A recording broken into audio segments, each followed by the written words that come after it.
Hey there, Grace Harbor. It's Dan. Happy Tuesday to you. I hope your week is off to a great start. Now, because the podcast is off over the weekends, we sometimes miss those mini holidays we like to celebrate. And that happened this weekend. This last Sunday was Winnie the Pooh Day, celebrated on the birthday of author A.A. Milne. I know I talk about our town bookstore a lot, mostly because it's home to my favorite local coffee shop. But we also have an amazing public library which we love visiting. Mrs. Rodriguez is the head librarian, and she always plans such fun events, including a special story time for Winnie the Pooh Day. Everyone is invited to dress up like their favorite characters, so we saw lots of red shirts for Pooh, some tiger stripes for Tigger, and quite a few homemade tails for Eeyore. At my daughter's elementary school, there are always a couple dress up like a book character days throughout the year. The biggest challenge for us usually isn't putting the costume together, but picking out the character. We have so many beloved books and series in our house. I'll bet you do too. Why don't you take a moment and share with each other one of your favorite books or series and why you love it? If you need more time, you can pause the podcast and I'll be right here when you get back.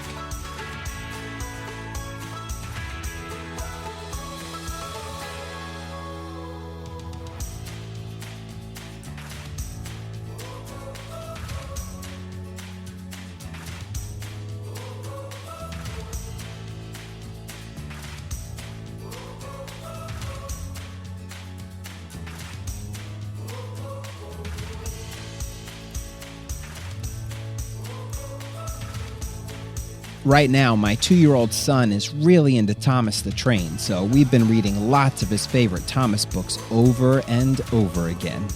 Well, it's probably no surprise to you that as a pastor, I love reading the Bible. It's a collection of stories and letters and poems and songs and prayers and history and teaching. It's got it all. But like we said yesterday, it's not always easy to read.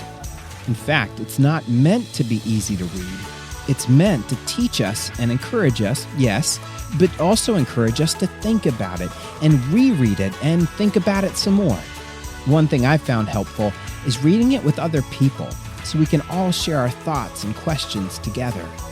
One of the challenges for families like yours and mine is that while there are things in the Bible that kids can read and understand, it wasn't really written for kids. And that's why I'm grateful for some of the amazing children's Bibles that are out there.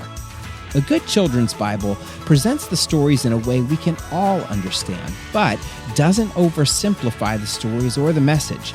They keep an age-appropriate amount of the mystery and challenge that comes when we read the Bible. And that's part of what I try to do with this podcast, too. 2 children's Bibles I recommend as a parent and as a pastor are the Jesus Storybook Bible by Sally Lloyd Jones for younger kids, and God's Big Picture Bible Storybook by N.T. Wright for when they reach early to mid-elementary school. Adults can find links to these in the show notes. You know, it's really important to find a Bible that challenges you, but that you still enjoy reading. One that captures and engages your imagination. For the adults, that may mean trying different translations. For kids, that usually means not just good storytelling, but also great art. It's also okay when you're starting out to go to the parts of the Bible that are a little easier to read and understand. We're more likely to fall in love with the Bible if we feel like we understand it. I recommend starting with the stories of Jesus. You kick it off with Christmas, and you get to know the heart of God for us. My guess is that those favorite books you named earlier are likely ones you've read more than once.